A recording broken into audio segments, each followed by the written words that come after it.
Ya, udah. Belum.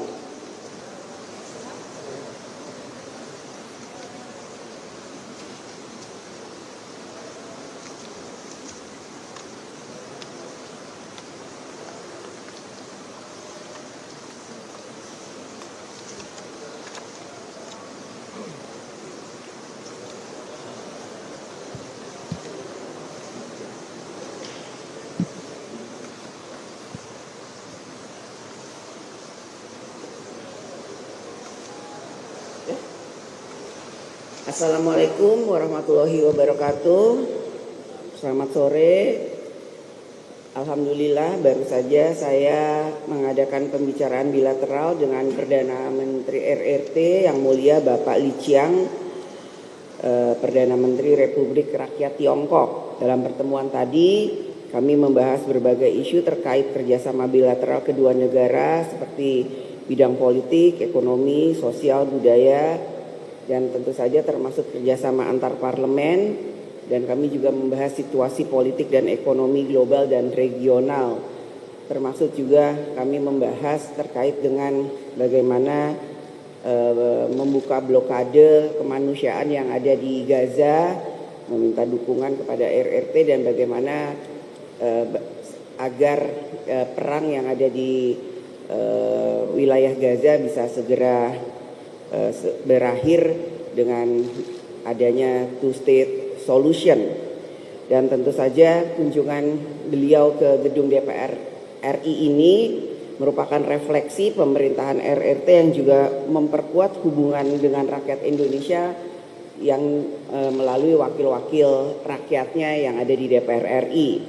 Dan tahun 2025 ini adalah hubungan diplomatik antara RRT dengan Republik Rakyat Tiongkok, juga sekaligus 70 tahun hubungan atau kerjasama konferensi Asia Afrika antara Indonesia dengan Tiongkok, yang mana pada saat itu Indonesia dan Republik Rakyat Tiongkok bersama-sama ingin membebaskan negara-negara berkembang yang ada di Asia Afrika untuk mendapatkan kemerdekaannya. Jadi hubungan ini sudah berjalan dari dulu, yang mulia Perdana Menteri Li Qiang menyatakan bahwa hubungan itu dimulai dari persahabatan antara yang mulia Mao Zedong dengan Bapak Presiden Soekarno, dan itu berlanjut sampai sekarang.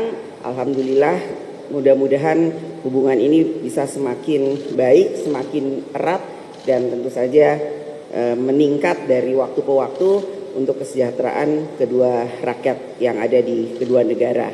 Karenanya saya melihat bahwa kita perlu selalu menjaga hubungan di antara negara-negara yang ada di tingkat regional, juga bukan hanya ASEAN tapi juga yang ada di Asia Tenggara, dan semata-mata adalah untuk menjaga kestabilan di seluruh kawasan dalam mendukung semua situasi yang ada sehingga perdamaian selalu terjadi, sehingga kesejahteraan rakyat bisa selalu berjalan dengan baik.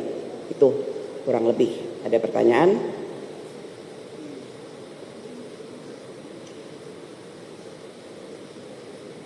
Ya, izin Bu, saya Raiza dari Remol ID Bu. Apakah ada pembahasan tentang investasi yang bakal masuk ke Cina Bu? Dan satu lagi soal RAPBN 2026 yang kemarin diketok palu di rapat paripurna, targetnya itu 5,8%. Gimana tanggapan dari Ketua DPR RI? Sama sekalian soal efisiensi anggaran yang akan berlanjut tahun depan Bu, ini gimana? Dan satu lagi Bu, yang dana parpol akan meningkat 10 kali lipat. Minta tanggapannya mengenai hal itu. Apa aja tadi? 1, 2, 3, 4.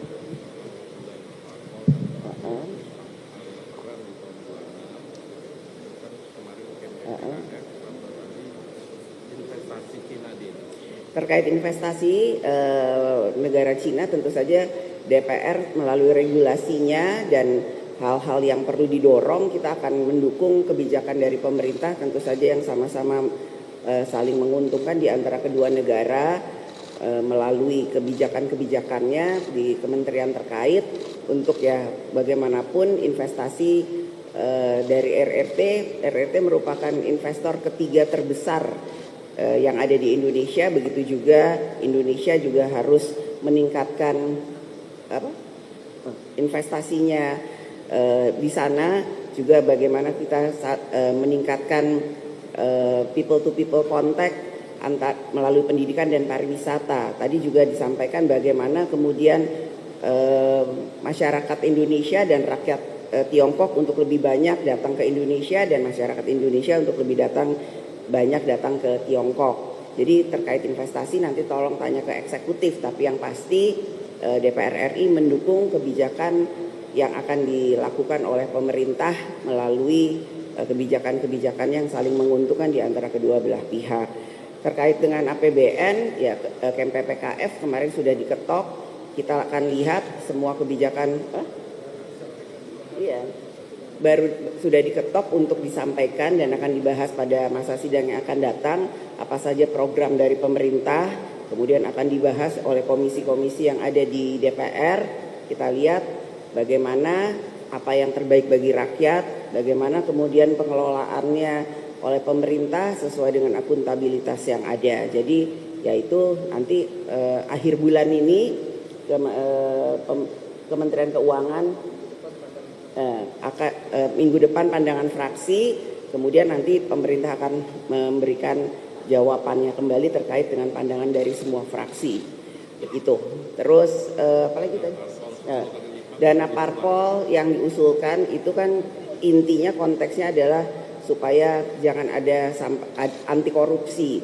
Cuman kita harus melihat ke depannya apakah kemudian anggaran APBN-nya mencukupi, apakah kemudian itu memang bisa dilakukan dengan cepat. Ya kita lihat dulu kajiannya seperti apa. Efisiensi anggaran selama itu memang baik untuk rakyat, DPR RI tentu saja akan mendukung. Karenanya kita lihat dulu dari postur yang terbaru ini bagaimana. Yang pasti sebanyak-banyaknya adalah untuk kesejahteraan rakyat.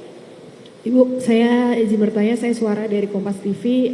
Diketahui yang UU TNI itu kan di uji material ke MK, itu salah satunya mahasiswa dari UII. Nah ini ternyata mahasiswa setelah melakukan uji material ini mendapatkan intimidasi. Bagaimana tanggapannya Ibu? Terima kasih. Apa tuh, Mas? Iya, nggak apa-apa ya. Jawabannya ya kita nanti akan bertanya. Nggak, emang betul. Oh. Ini saya baru juga tahunya dari media, namun jika memang seperti itu kita akan lihat apakah yang mengintimidasi, kita akan pertanyakan kepada aparat penegak hukum siapa yang kemudian mengintimidasi, atas dasar apa diintimidasi, dan kenapa terjadi hal tersebut.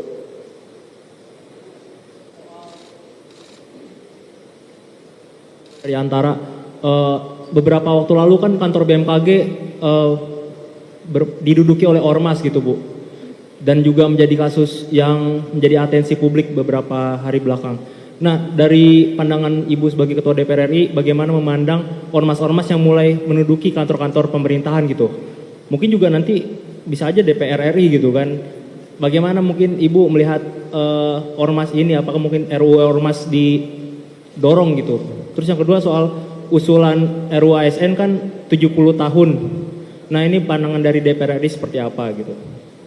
Terkait ormas, kami minta pemerintah menindak tegas ormas-ormas yang mengganggu ketertiban, ya apalagi kemudian meresahkan masyarakat, dan mengevaluasi keterlibatan ormas-ormas yang kemudian berbau premanisme.